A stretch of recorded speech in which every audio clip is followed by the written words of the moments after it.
If you've tried castor oil, moringa, or everything under the sun and your hair still isn't responding, this video is for you. I'm going to go over how to use the moringa, how to use the castor oil, how to use them together the right way, when not to use them, and everything in between. In the previous video, we talked about how castor oil helps to lock in moisture and protect the existing hair and help to nourish it externally, but it was missing something that the moringa can do. Moringa, it helps to support your hair internally. Did you know that moringa has over 50 nutrients? And it's loaded with all the right nutrients that you need for your hair. And we'll talk more about that in a minute. Your hair growth, it fails or stops working when one side of this is missing. So why does castor oil stop working? Well, one of the reasons is overusing the castor oil. Some people think you should use it every day or you leave it on overnight. Right? This can cause a lot of problems for your hair by clogging up the hair follicles.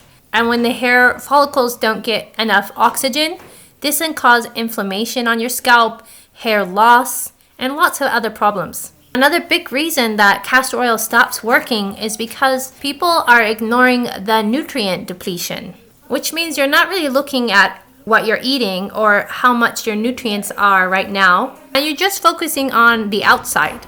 And this is actually one of the biggest problems. And one myth about castor oil is people use it to kind of force hair growth, thinking that they just need to apply it enough times and your hair will start growing. This is not true. In fact, castor oil doesn't really grow your hair. It helps to prepare the scalp, but it doesn't grow the hair. But there is a right way to use castor oil to really get all of those great benefits, strengthen your hair, make it soft, shiny, help it to start growing, and we'll talk about that in a minute.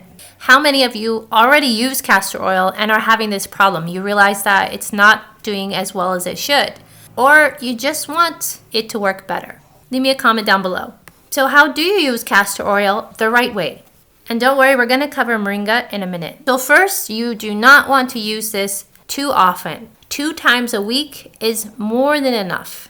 Not daily, not overnight. And you only want to use a little bit, as in 1 to 2 tablespoons of this oil, depending on the length of your hair. And it's really, really good if you mix it with a carrier oil. Because castor oil is so thick, it may clog up the hair follicles quicker if you use it regularly without thinning it down. Good oils that you can mix it with are coconut oil, black seed oil, olive oil, avocado oil. These are all really great for your hair, especially when they're combined with castor oil.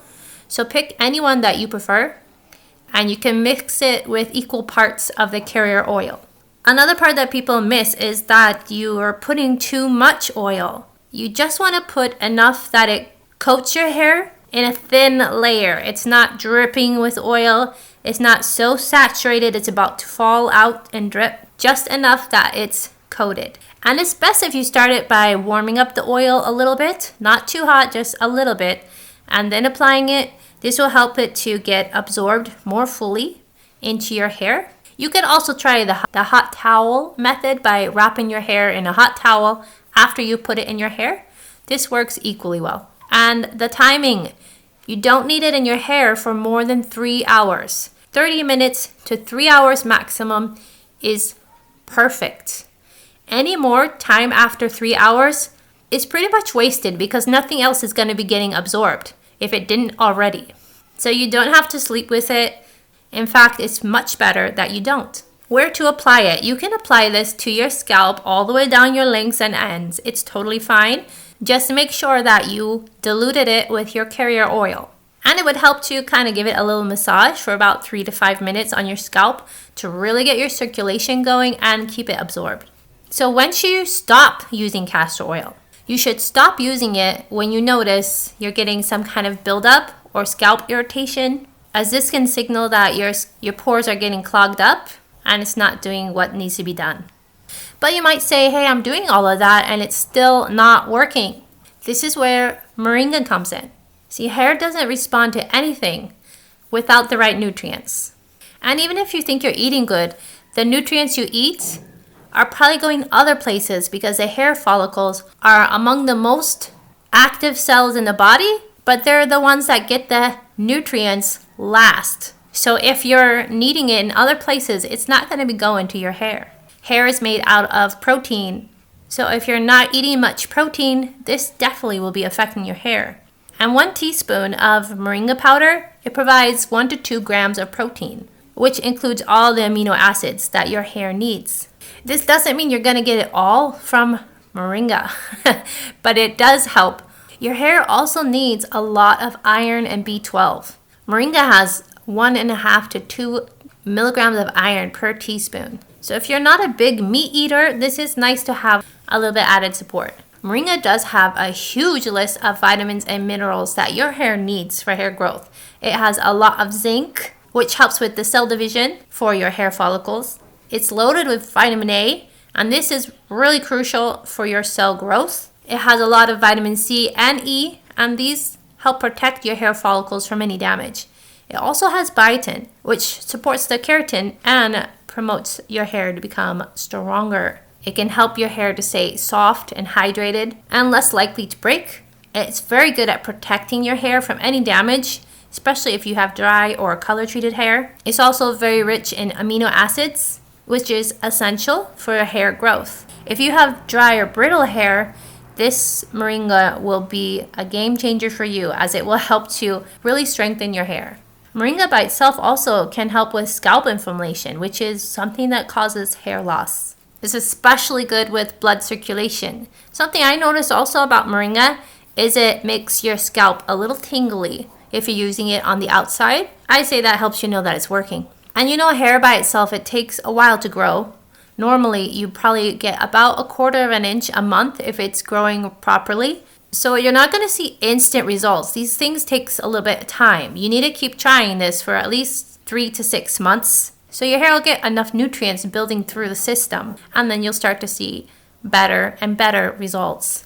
And here's something you can try. If you're already doing castor oil in your hair, you can mix them together. And you can use it both on the outside as well as taking it internally. So let's cover a few of these recipes that you could try.